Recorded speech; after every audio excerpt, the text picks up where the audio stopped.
Hello, everybody, and welcome back to the Bells Must Ring podcast. I am your host, Andrew Rice, here with my usual co host, Arnav Sarkar. Ladies and gentlemen, we have officially eclipsed the time period that Rutgers took last year to find a DC, as it has now officially taken longer for Rutgers to find a DC in this go around. Last year it took about 62 games. I want to say we are on games 62 Days, yeah. days, and I want to say now we are on day 64, 65 around there. So yeah, we still don't have a defensive coordinator. The prospects are gone essentially. I just kind of wanted to run through everything that we struck out on. Um, we failed to get Rob Arich, who ended up going to Nebraska. We failed to get Vince Kears, who ended up going to Syracuse. There's no word on Ola Adams, and the fact that it has been a week since oh my god, more than a week. It's More been than that was, yeah. That was like it's after the college championship game, like 2 weeks ago now, I think, at least. yeah, it's been at least 2 weeks since Two the and a half national weeks, yeah. championship was played. And that's when the speculation for Will Adams was like really high. So I mean, at this point, like that's not gonna It's happen. not happening. Yeah, Yeah, that ship has sailed. And we're thinking maybe it's one of the last few teams in college, an assistant from there. Same thing with the NFL. Like as like coaches are getting hired, assistant coaches are, trying to find new jobs. So like we're thinking maybe it's someone from like one of the remaining, the playoff staffs. But I mean now we're down to two teams. So unless it's, the Patriots or the Seahawks, I guess, like, chances I are it's don't not I don't even happening. think it's any of those because Rutgers is not really linked to anybody on those Right. Yeah, there's teams. been nothing. I was listening to like the Night Report podcast, and they were saying they had, I forgot what his name was, but they had like someone that they were interviewing or something like that. But I think that one also fell through, and then that was kind of like the last like we heard about this. But yeah. So I mean, like I don't know. At this point, it's just like we're kind of like off. We're kind of like off the rails. Like all the prospects that we were thinking about, were are gone. Everyone that it seems like they had a few interviews, like didn't really like some of them. The ones that they did like went somewhere else. And yeah, I mean, I don't exactly know like what's going on with the DC search at this I point. don't It's think just, anybody really does. Just to kind of interject there, I don't think anybody really does. yeah, it's not just me. Like, you know what I mean? I think at first it was kind of like, at first it was kind of like funny, or not really funny, but it was kind of like, okay, we still don't have a DC, and it was still early enough. But now it's like gotten to the point where like we're like really past like the hiring cycle, and it's yeah. I mean, it's February 5th, and we're close to the Super Bowl, and I mean, it's just it's kind of unbelievable that we're still kind of in this position, but here we are, and yeah, I mean, like I mean, I really don't know. I mean, there's some theories that like Greg Schiano might just end up calling the defense himself, which seems like it's getting to be more and more of a possibility as time goes on. I mean, I don't know. We'll have to see. It just seems like for various reasons, like Rutgers, not being such a desirable job. Schiano, I guess, being notoriously hard to work for. Other defensive coordinators moving on, getting fired. It's just not really been the most attractive job. Although, like, I don't know. I mean, I like personally, I would have to like push back on that. Like, for the way I see it is like it, Rutgers, they play defensive football. They've been known for that. Their offense is, on a certain level. I mean, and the bar is like so low right now too. Like, if anyone's like a young defensive mastermind or something wants to make the next jump, like the bar's so low right now, they could be like, hey, I'll come in, we can fix this. Well, the offense is good. Rutgers is a defensive school. Let's get them back to their identity. Like, this is like a job where you can really prove yourself. You know what I mean? So I don't know like why it's so unattractive, but it does make sense that the past history and also Greg Schiano being hard to work with, that definitely doesn't really help anything for for a defensive coordinator, which just seems like why they're they end up with the last options, like having Rob Smith come back, having like a young guy like Zach Barber come in and be like his co-coordinator, and obviously we saw what happened this year. I don't know. Yeah, so I mean those seem like the reasons why the search is still going on. I mean, I would think that this would actually be like a good opportunity for someone to come in and really like, make their mark. But so far that just really, nobody's really taken them up on it. And I feel like from what I know, money is also much better than it was in the past in terms of how much they could pay. So I mean, yeah. Well, money is much better than it was in the past. That doesn't mean that it's great still. While I Yeah. understand that Rutgers has seemingly closed the gap between it and its Big Ten competitors, from what it once was like a 10-1 gap is now more like a 3-1 gap. So it's still not in place. And in all honesty, Greg Schiano does have that reputation for being hard to work with, but um, he also has a reputation for being somebody that you want to work with to develop your coaching game because he is that defensive mastermind. He's Right, very he's a good at defensive coach, like first yeah, and foremost. That's his, that's where he came up. That's his, he was a defensive coordinator like at Ohio State. I mean, but he's even also nowadays, very like good at developing defensive yeah, coaches. that's his like special. Even like nowadays, like yeah. I mean, obviously he has say over the offensive side of the ball, but his his heart is still on the defensive end, and that's why he took play calling last year. Like obviously he definitely knows what he's doing. Like that's where his roots are. So yeah, I mean defensive coach.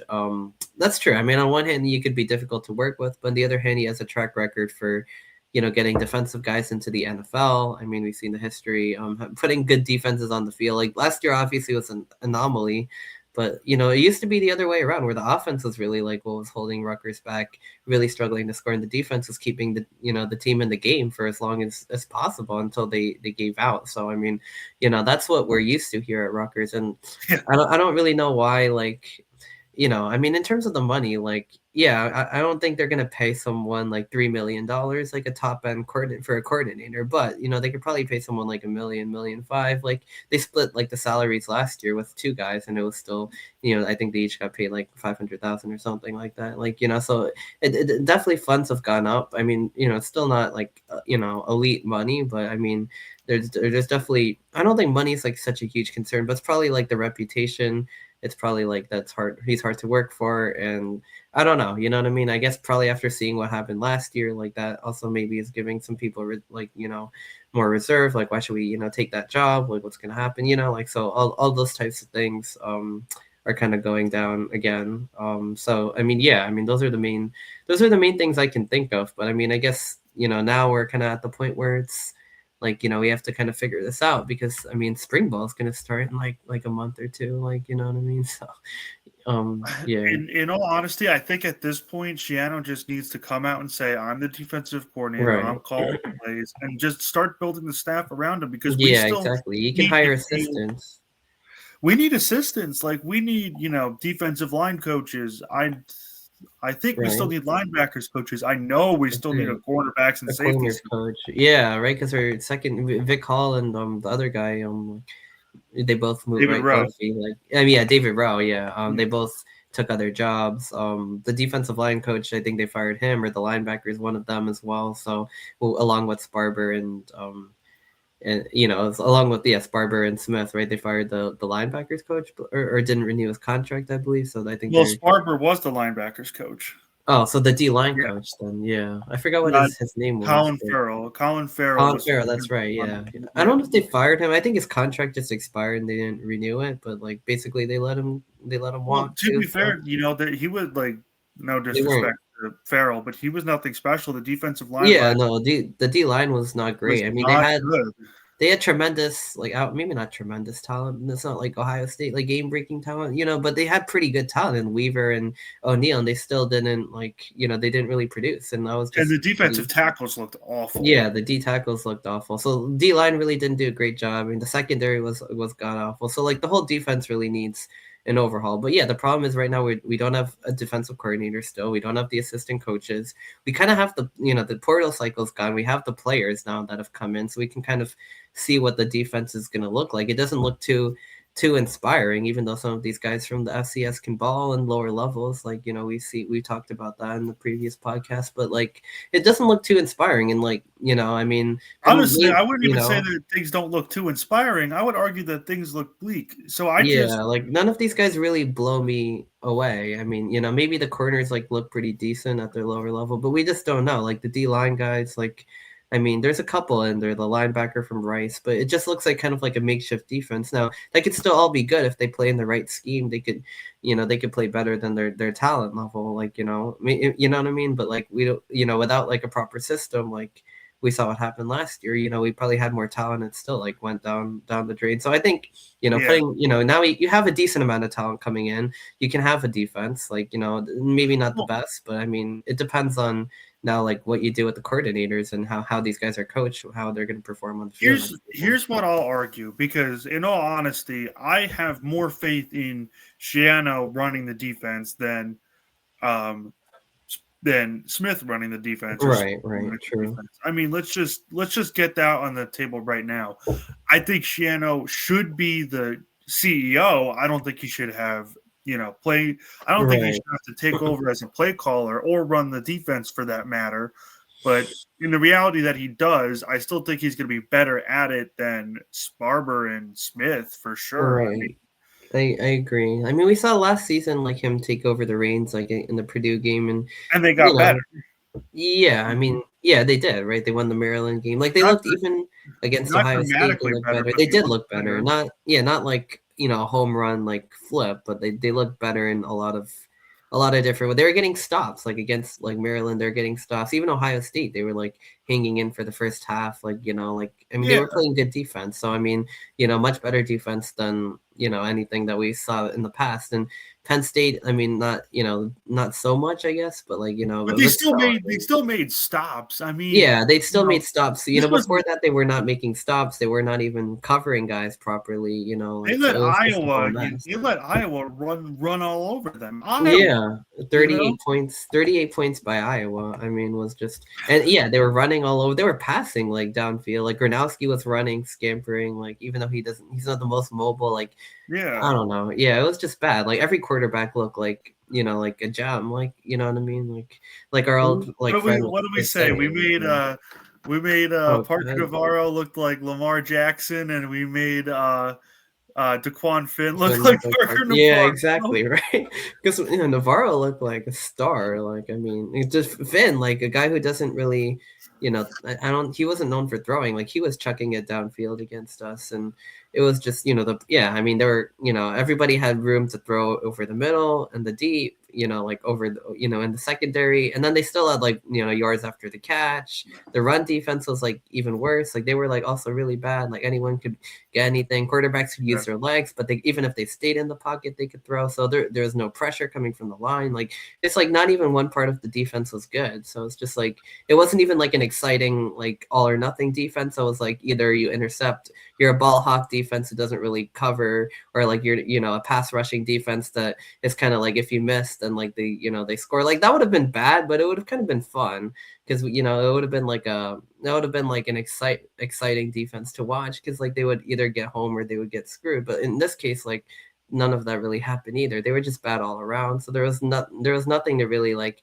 You couldn't even be like, okay, yeah, they tend to just be a ball hawking defense or a pass rush heavy defense, or they can only stop the run, or it was like none of it. So there was nothing really to like write home about in any way. So and on top of that, they were like allowing like 7 yards per play or something like that, like which is like just like insane to think about. Like that's almost a first down. Like we couldn't block, so we made up for it by not tackling.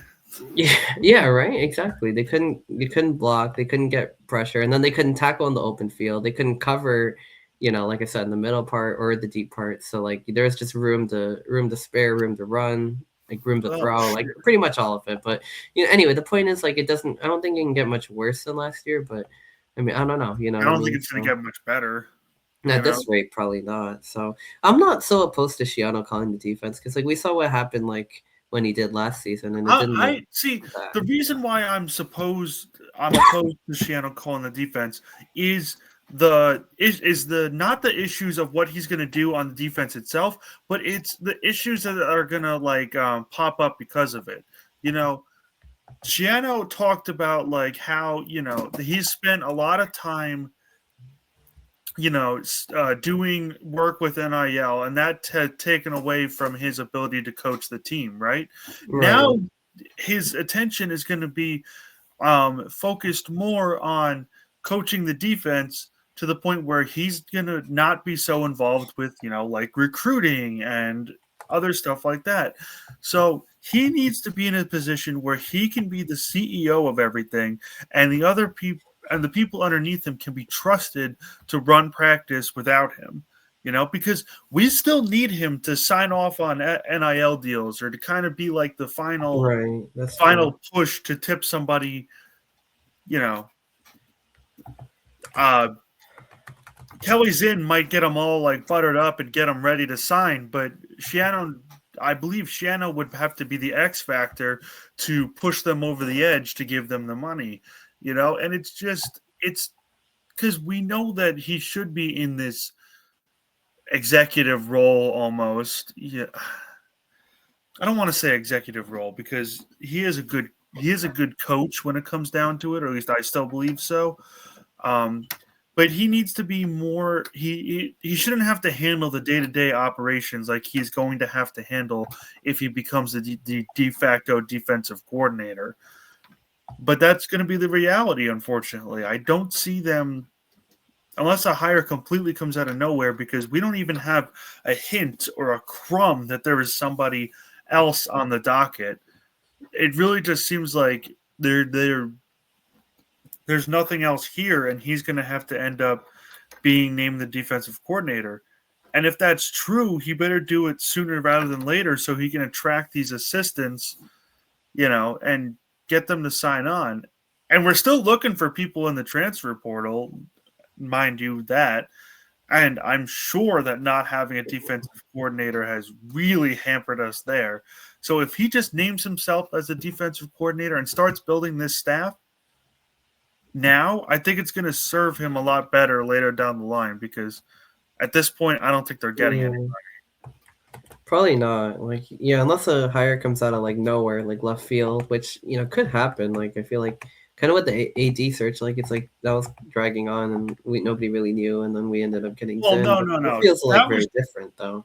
That was dragging on Until Tate took over the search. until President Tate was like, "All right, you know what? Screw the board of governors. I'm taking over." Right, because there was like a search firm that they got rid of, and then he decided, to bring her because he knew her from LSU, and alignment was the big word. And look what that's done for the program so far, and like for Rutgers sports and the money. But this search though is just like, yeah, it doesn't look like there's any. It's another embarrassment in a list of embarrassments. Yeah, and It's like honestly, like at this point, like yeah, I don't think we're really gonna get anybody. Definitely not anyone good, and I don't even know if like anyone's even interested anymore. To be honest with you, like so unless there's a left field hire, like Shiano might just end up calling the defense himself next year. I feel like that's probably what's gonna happen at this point in time. So I yeah, just which is not ideal, but I mean, if he has a whole off season to prepare for it, like I feel like that could definitely using his what he knows about the game and his style of defense and everything. Like if he can really get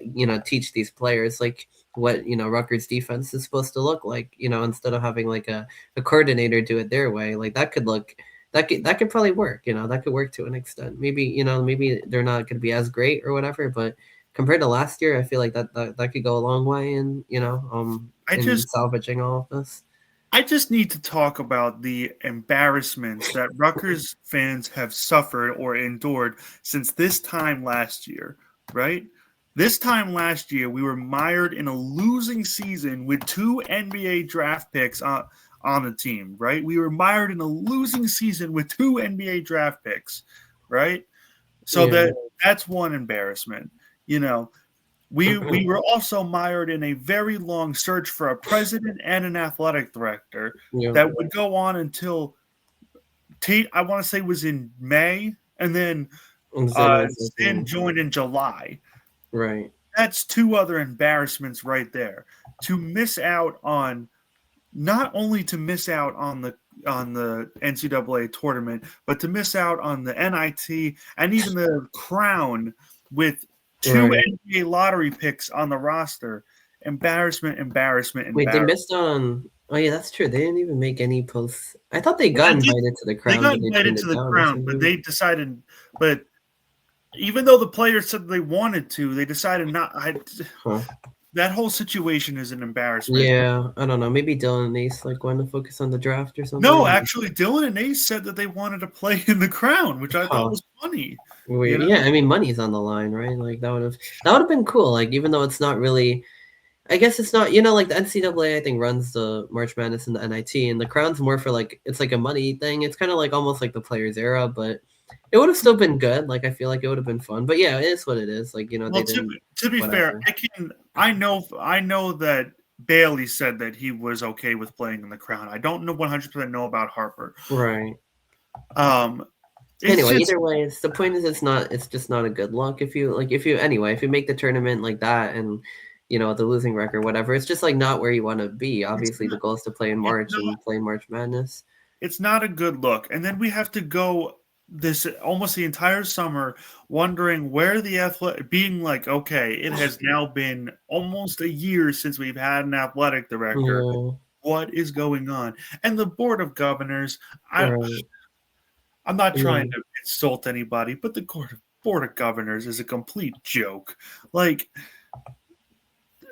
just to put out all the cards out on the table, like they're a complete joke. The way they ran that athletic director search, I've seen more competent, searches ran by a clown show.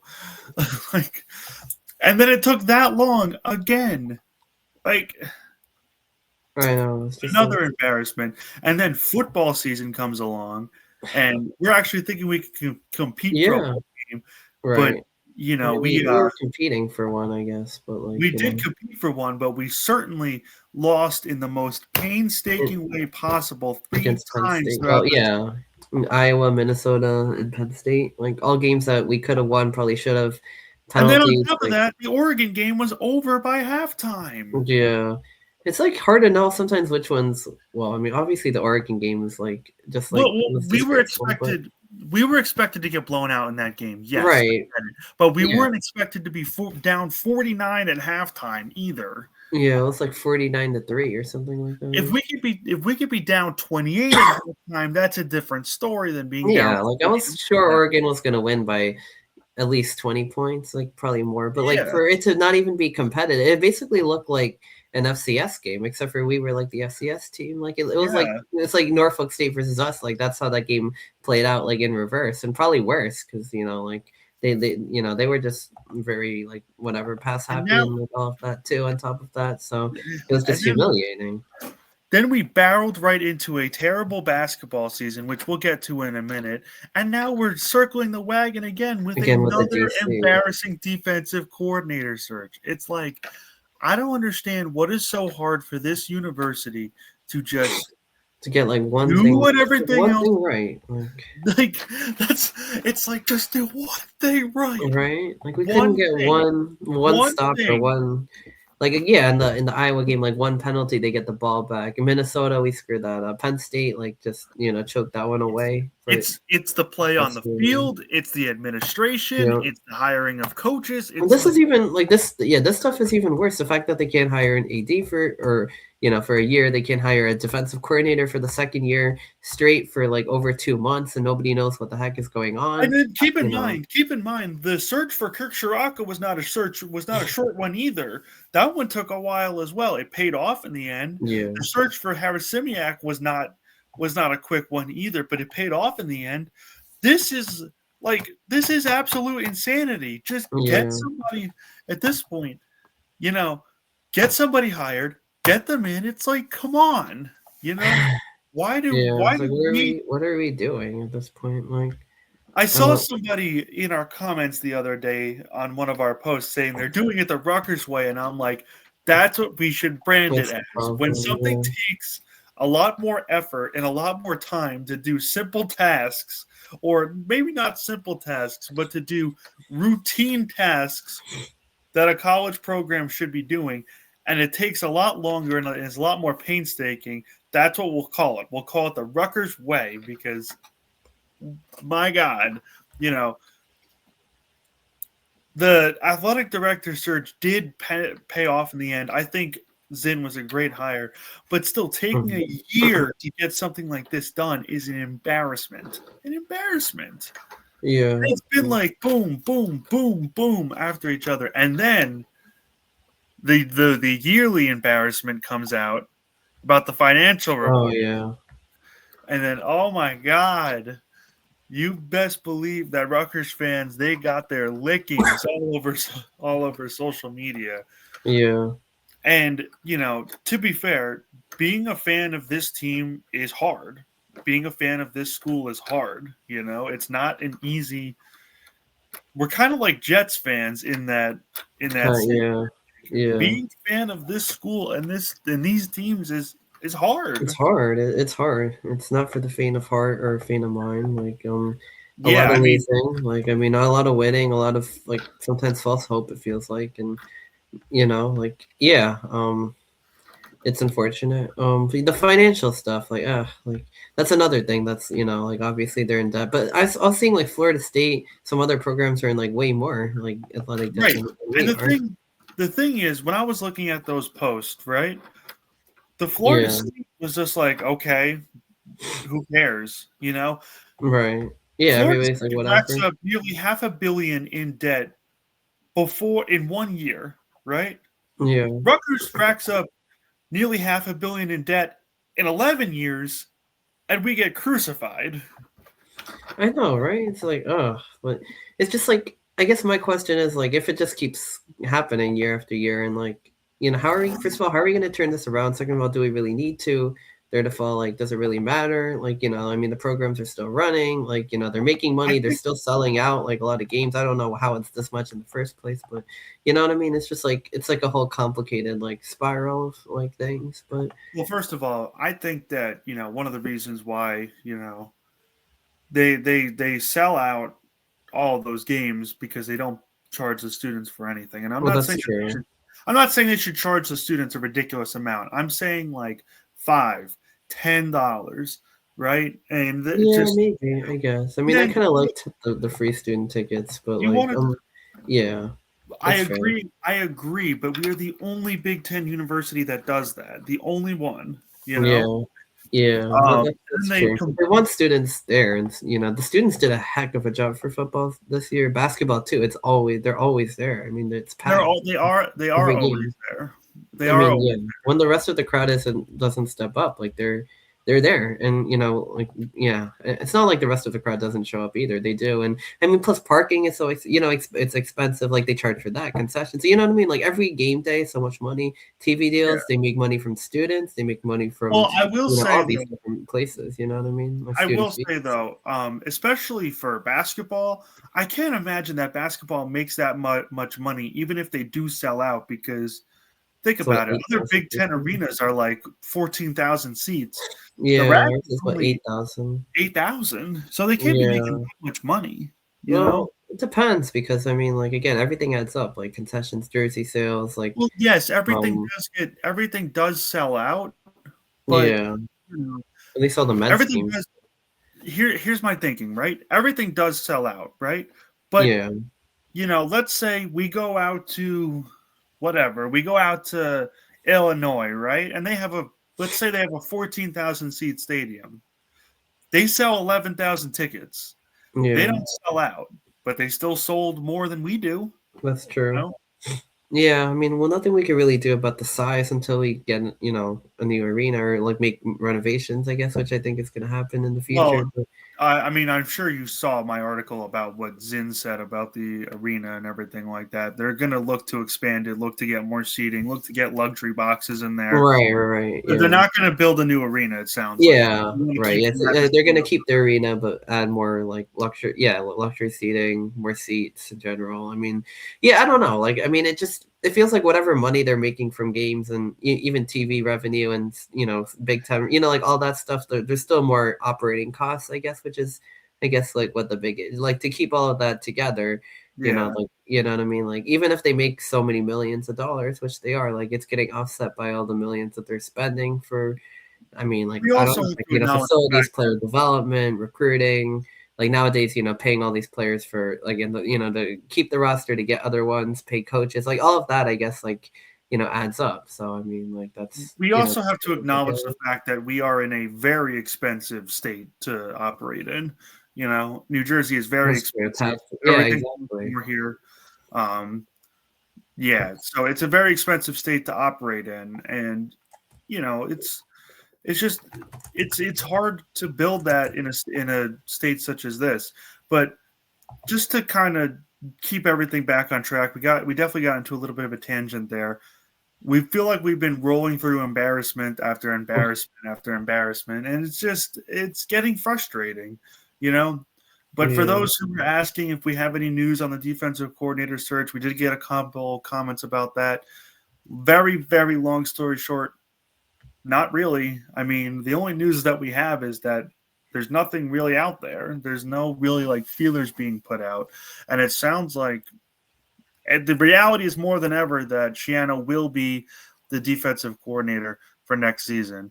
I'm not saying that it's a guaranteed reality. It's just that that reality is more plausible than it has ever been prior to this moment. Yeah. So just to Right. yeah, just to keep along with the positivity podcast, as they say over on the I love Rutgers that. brand, Yeah. even though well, we're not exactly positive. Um, Yeah. Yeah. we're Yeah. gonna we're gonna roll right into both basketball teams who are mired in losing streaks. Yay!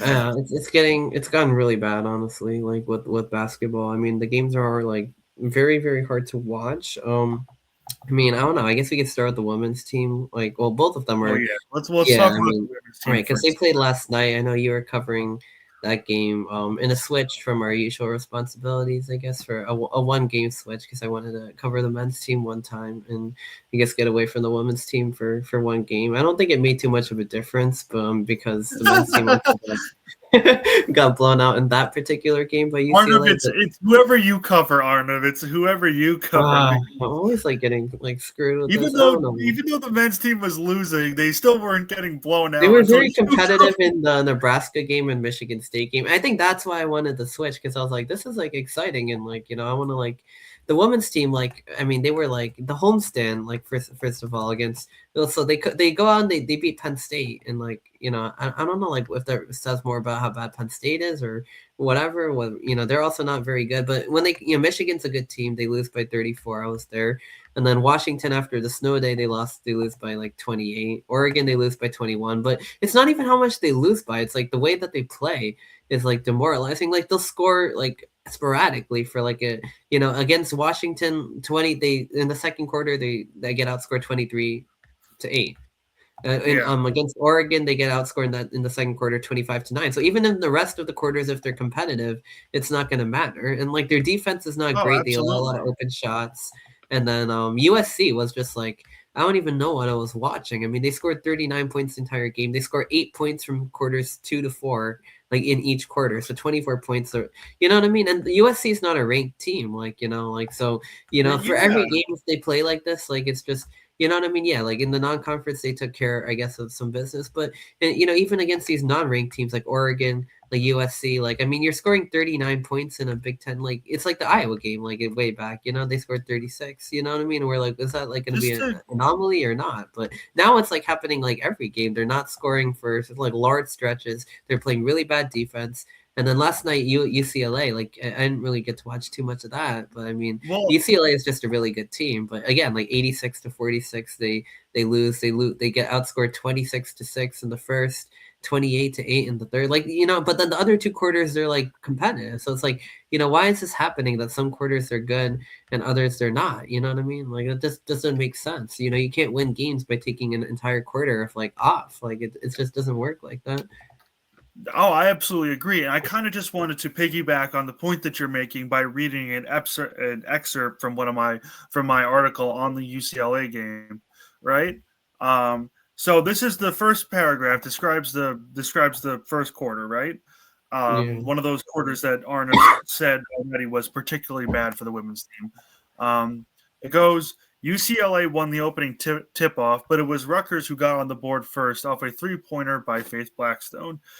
After the first score, the Bruins would go on a 19-0 point scoring run, which was broken up by a Lawrence Wynn three-pointer before UCLA went on another run to close out the quarter up 26-6. You know? I mean, 26-6. Like, are you like joking? Like that can't be like. I mean, again, no, UCLA is a very good team. Like, the fact that I had to break it. The fact that I but had yeah, to break like it two separate runs. No, not right, even that. I didn't even go like, oh, Rutgers would go on a run, then UCLA went on the run. No, I had to break it up by singular buckets. Singular Rutgers buckets, and then it's like UCLA scored another 70 points. Like, it's just like yeah. It's like, I mean, oh yeah, Rutgers scored 3 points just before UCLA scored 19. Yeah, I mean, like, what are we doing? Like, again, like with UCLA, it's a little different. They have like blown out a lot of teams now that I'm looking at their record, but usually like not like this. But actually, that's in Purdue. Even Maryland lost by 30, a ranked team. Well, yes, Iowa lost by 23, another very good ranked team. So, but at least these teams were Illinois. At least these teams were somewhat more competitive. But like for Rutgers, like they just like weren't. So like building. Yeah, they just exactly. They got ran out of the building. So yeah, and it's not just like if this happened against only UCLA because they're very good, right?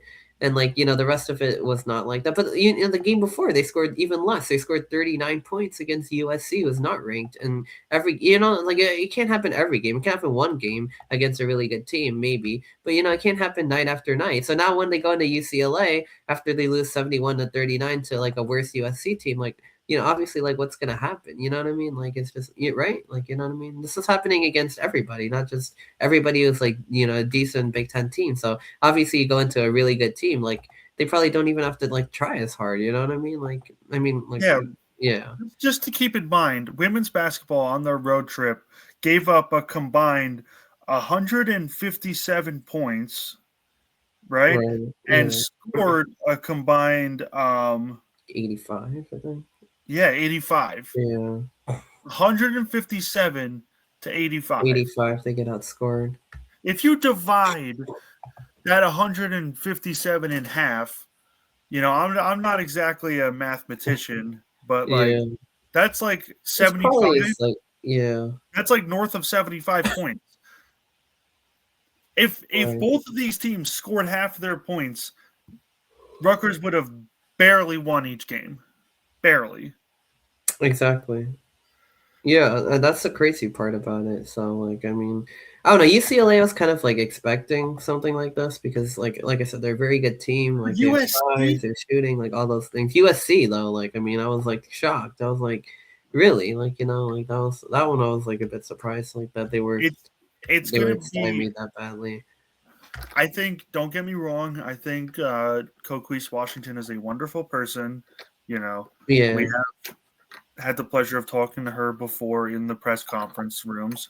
I think she's a wonderful person, but I really doubt that she's gonna survive the end of the season. I mean, like with the team playing like this, because they're like a no-show like most of these games. Like it's just like yeah, I don't know. For a while I was like doubting it, but yeah, I mean, I think I'm coming to the same conclusion because that they're just. I mean, they're like non-competitive, like completely non-competitive in these games. They're getting lined up and getting blasted in every single game. It's like it's infuriating. Yeah, like they can't. Yeah, they're struggling to score, and the other team could score at will. So it's just like it's infuriating. Yeah, it's infuriating. Like night after night, like to have to absolutely. Have to and then on the men's side, it's not much more encouraging because it's either been near miss or complete blowout because they lost by they lost 3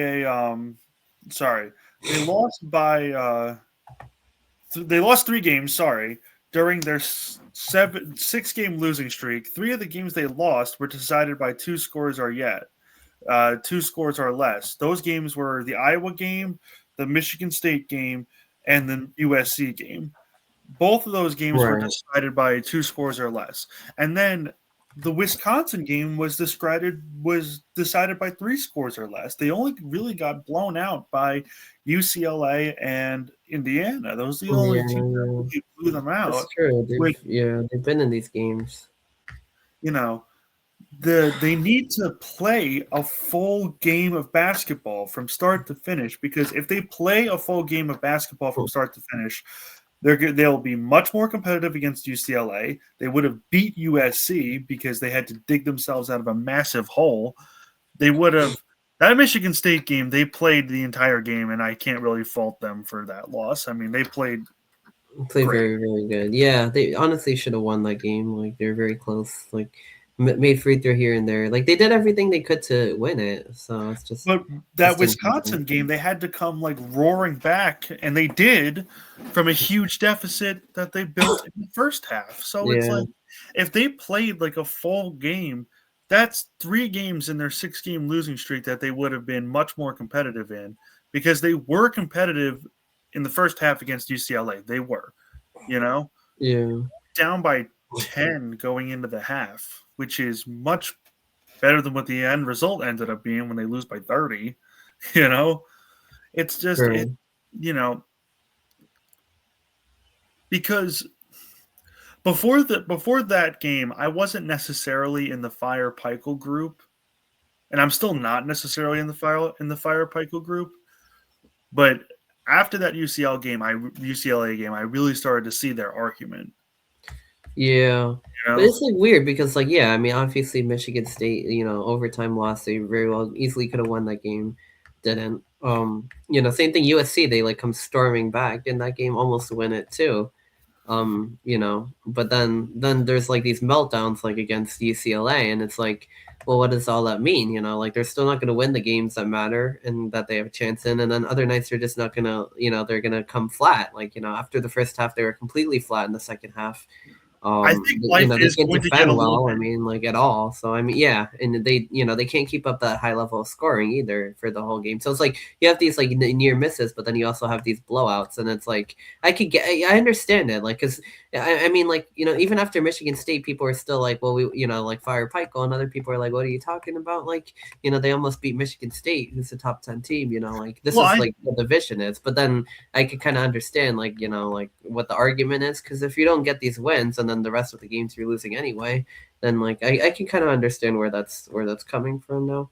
while I do understand where the Fire Pikel argument is coming from, my big issue is like everybody knows that Rutgers athletics is in a tough financial spot. We've Right. operated in a tough financial spot this entire existence. We were unfortunately screwed over by a complete albatross of a contract signed by Pat Hobbs. So Yeah. I like, you know, you want to talk Right. about like, oh, Fire Pikel, great, wonderful. Do you think? Show me But the the problem, money. this money, this athletic department, in terms of money, has been a disaster. Before Zinn and Tate have gotten here, Yeah. so they need to get the That's money a in order. problem. Like money to buy him out, money to hire a new coach, money to get the players for next year. Like this is like Money to where. attract a new coach to want to come here. Yeah, exactly. If he gets fired, like who's gonna come here with the team playing like this? Like, it's Exactly. gonna be like the defensive coordinator search, like all over again. Like kind of in that dilemma, like the money, and then even if the money's good, like who's gonna want to come and try to rebuild this? I mean, like we saw what happened with like Dylan Harper and Ace Bailey last year. Like where they were and everything. So Don't it's say kind of like that. a catch-22. It's like you want to fire the coach, but then you don't think you're gonna you don't know. First of all, there's a money component at the buyout, and second of all, there's like you have to find someone else who's going to be better, and obviously that's going to cost money, and there's no guarantee that you even get them in the first place. So you might be doing yourself a big disservice by firing Pikel. Same thing with like Shiano. Like I hear that argument a lot, even though that's something I'm not really like in favor of at all. But like you know what I mean, like the same idea. It's like to do that, like you have to first of all you have to pay a massive buyout. Second of all, you have to hire a new coach, and then you have to spend all the money on the players anyway. So it's like you're digging your own financial hole, and then you're not even like guaranteed to get anybody better anyway. So like you're kind of like in a trap. You know what I mean? Exactly. It's just it's tough, and Everything's annoying. Yeah, No, no, this I don't it's mean like to sound like very it. I don't mean to it's a little sound like a depressing, child, but but like, it's like all this like high level analysis. It's like everything's annoying, like yeah. nothing's working, like Well, you know what? Like the problem is, I really wish that I could give that I could give the members of the site these really insightful, like. But the problem is, there's nothing. Like, there's really nothing here. I mean, yeah. there's nothing behind closed doors. There's nothing like, and it like it sucks because I want to give people a reason, like, you know, To get obviously excited.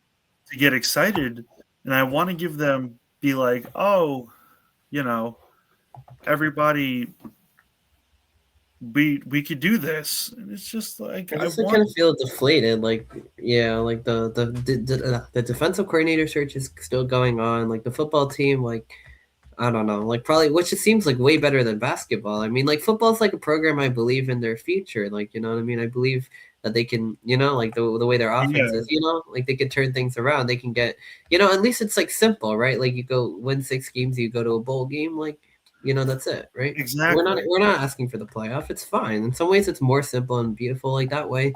But obviously, you want better things and you want to grow into that. But until that time comes, like it's okay, I guess. Obviously this year didn't work out, but but then basketball comes around and it's just like what are we doing? Like it's like the men's team like loses close games and gets blown out, and the women's team like Just doesn't gets even look blown like it's out. like yeah, it just gets blown out like more simply, and like none of these hires can be made, and it's just like everybody's debating which coach to fire, like like when and if, and like whether it's the women's or men's or like like I don't know. It's just like there's like Well, what needs to I don't think it's a debate on Coquise. I'm sorry, like. yeah, I mean, I just see like yeah, unfortunately, like you said, like really great person, everything. Like obviously we've seen what she's done for this team, like everything, like But she all hasn't that. really done anything for this team. That's the problem. Yeah, I mean, yeah, except for yeah, exactly. Like I feel like she's also like a player's coach, like this and that. Like she's like another person who wants the best for the team, and but yeah, the results haven't really showed up, unfortunately. And in No, terms of Peichel, like that's a more complicated discussion as well. I mean, it's just like with him, you see like the highs and you see like the like the what could be, like Tom Izzo was saying, like because I have faith that Tom Izzo, like, I truly believe that he wasn't just doing that just to do that. yeah, You just to know? like give someone like word, like like there's like a way to do it like in a fake way, like to like compliment someone, like like coaches do that all the time, like coach speak, right? Like Shiano will say, "Oh, this Right. team's good," even if they're bad, or every team like you'll give respect to, will point out all their players. Like I really like that about like about the respect that he shows. Like teaches you as a fan, like how to respect other teams and stuff like that. But there's a Yeah. but with Izzo, like the way he does it, I mean he didn't he went way out of his way to like compliment like Peichel, and like yeah, in that game it was true though. It wasn't just that Rutgers was like a patsy. It was they really pushed them to the brink. They honestly should have won, and Izzo admitted, he said they should have won the game. Like we they played better 95%. We got lucky. We won. We did some things right at the end, and they did. But these freshmen, they could develop into something like if they stick around. Like we had veterans. That was mainly the reason why they were able to rally back and win the game. Like so there is potential and stuff, and like I would like to see these guys come back, and there's definitely a lot of like potential in the freshmen, like Francis is playing well, but it's hard to see Well, when like the Francis is team's not a losing. freshman. He's a junior. Just Yeah, I pointing mean, that out. yeah, but I mean, he could still come back for another season. But the four freshmen, like Yeah. I mean, Zerno Battleout, like, well, not even Battleout, the other guys, Lino Mark. I mean, like, yeah, I don't know, Battleout's just Hayden been like another Powers. guy. Yeah, Caden Powers, like, look at like the way he played against UCLA, and I forgot which other guy they mentioned, but like yeah, Buchanan's not a freshman either, but in terms of yeah, Zerno, Lino Mark, and then Caden Powers. I mean, like these guys can all, they can all ball. They we could see them grow into. It might have been Willie or someone else, but like I mean, these guys could grow into players in the future that can do well. But like right now, it's just like it's not there. But in terms of yeah, what Izzo said, like I totally like agree with that. Like there is definitely potential for the team to grow. It just might take some time, I guess, is what the issue is. To to do it, and yeah, unfortunately, in this day and age, it's like time is not really of the essence, and people are going in and out. But that's, I guess, why they're saying, like, if these guys stay and stick around, like, this team could become something. Maybe it's not like the one hit wonder. You have one team, you have, 1 year you have a really good team, the next you don't. Like maybe for Rutgers they have to kind of build it this way, because you could see the potential in these types of games, but there's not enough experience. Sometimes there's not enough talent, but a lot of times there's just not enough experience, and like to really have everything gelled and get it together. You know what I mean? Because different guys are scoring on different nights, and it's Francis has obviously like been superb for Rutgers, pretty much almost every game. But like outside of them, like sometimes Zerdo's hot, sometimes like Kane Powers has a really good game, sometimes I mean, you know what I mean? It depends. So like until you can get that Mhm. consistency, like so yeah, that's the hard part. Like for it's different with like Coquise Washington, I guess. Obviously, it just doesn't seem like the women's team has any growth or hope. And before it was kind of like at least there was some of it. This year it just doesn't feel like there's much of any of it. And the men's team, you can kind of see like the bits and pieces. You just don't see the wins. You don't see the results. So I can understand both sides. Like why some people are still want even after losses like that, like why they still want Pico fired. But I can also understand like the other side of it. Like yeah, give them some time. Maybe people are fooling themselves a little bit with Dylan Harper and Ace Bailey. You're thinking you're going to make the tournament. Maybe like for Rutgers, it needs to be the other way, where you need to try to develop like a program and go back to that. Because those seasons, they were having a lot more success. Like the programs, when they had less talent, they were knocking on the door of that tournament. Those are the types of seasons that were like really good for Rutgers. And, unfortunately, I think But they've are those seasons fallen even still short. possible in the current age of college athletics? I don't know. I mean, it depends, right? Like, it depends on the money, depends on whether these players stick around. Like, it depends on a lot of different things. So mainly those two things, I guess. Mhm. So I mean, and can they also? Yeah, I mean, obviously players are going to come and go, but can they get? Can they build a foundation of guys? Can they attract the right kind of talent? That will benefit the entire roster, and can they really build around these guys and like get the supporting pieces? Because if they can, like, it's still possible. But if it's not, then yeah, I don't know if it, you know what I mean? I don't know if it's entirely possible. Exactly. Well, since I don't want to end this podcast on such a negative note, we are going to turn to one of the more positive programs at Rutgers Athletics. A little bit of a relief from the daily Right. headache, and that team is the wrestling team. They haven't had a great season so far. They are 10-5 in duels without a ranked win right now. However, they have they uh they have gone 4-1 in their last 5 games, and they're looking for their first ranked win over Minnesota on Friday. They're getting a little hot.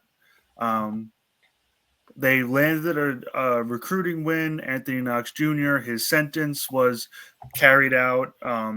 He will be suiting up for Rutgers next season. Hopefully, he can put his offseason antics and issues behind him. But he is the highest recruit ever to Yeah. be drafted by Rutgers, which, no matter how you slice it, that's a recruiting win. Yeah.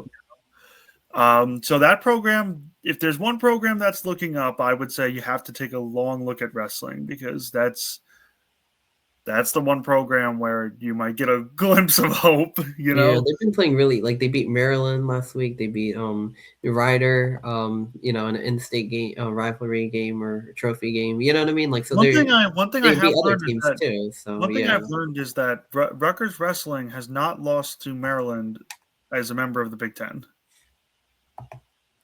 Yeah, Like I think that's 11 right. years, 11 years in a row, they've beaten Maryland. So Yeah, and I think same thing with Ryder too. They've beaten them 11 years, and obviously that's probably like a well, lower level of a that's team, but that's still. Ryder, you know. Yeah, but Maryland, they've also, I mean, they beat Northwestern, Purdue recently. They've, I guess, more so struggle with these, like, again, the ranked opponents. Like, they haven't, I don't Yeah, think they've still gotten one just yet. But Illinois, they came very close. They lost by 1 point, or like I think it was a tied duel, but like by like criteria, Illinois won that one.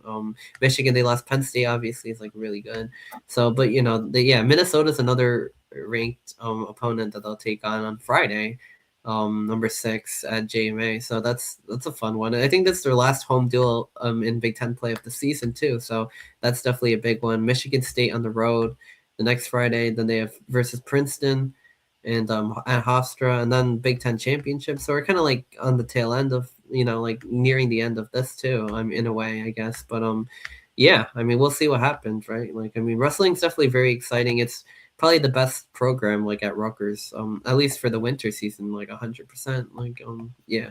Yeah, yeah, things are not great. You know, I mean, hey, baseball got new uniforms, so Yeah, that's those look fun. sick, right? Spring sports are starting very soon. Or men's lacrosse actually got a win over Jacksonville to start their season. I think both the women's and men's teams are playing Army women's as their opener Friday, against Army, who's number 21, and men's lacrosse as well. Is hosting Army, who's number 12. They're both inside the bubble, so it's not like open to the fans because it's going to be very cold this weekend as it's been for a while. But yeah, it's very exciting for spring sports. You got women's lacrosse, you got men's lacrosse, you got baseball coming up and everything too. So exciting stuff. I mean, all the other sports are still in action too, like which I cover in the weekly recaps, like gymnastics, swim and dive. Track and field. I think those are like the main ones. But yeah, I mean, that's pretty much what's going on as we look at, even like softball is going to be starting soon too. So yeah, I mean, spring sports are basically getting started. Winter sports are continuing on as well. So a lot of exciting, I guess, exciting stuff to look forward to for, especially with the two lacrosse programs who tend to be like on the better side as well as for baseball too. So I mean, yeah, I think that's what you're looking at if you're looking ahead.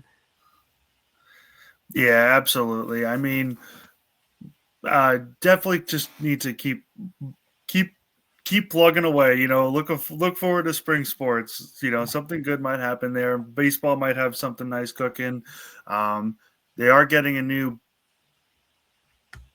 the ballpark in Middlesex is going to be opening for the 2026 season, and in addition to that, um, Baton Field also got a major upgrade because apparently we're splitting time between both, which I don't understand. I don't understand why we paid for that stadium in Middlesex if we're not going to use it. Yeah, I heard they're only gonna be using it for like weekend duels or something like once in a while or something like that. Like I think Yeah, and next I also season. don't understand. I also don't understand why they just didn't build it at Rutgers. I just Right. Yeah, exactly. stupid, stupid, stupid, stupid. But anyway, mm, uh, that pretty much does it for everything that we have here today. Unless you have something you want to mention, Arnav. Um No, I mean I think that's it. Like I kind of gave the rundown on all the other Rutgers sports to keep your eye on. Like a lot's going on, I guess. Like what's Yeah. softball, and baseball coming up, early tournaments, the both lacrosse programs getting into action. That those are tend to be pretty good, and baseball as well. Like I said, and yeah, I mean men's and women's basketball rolling.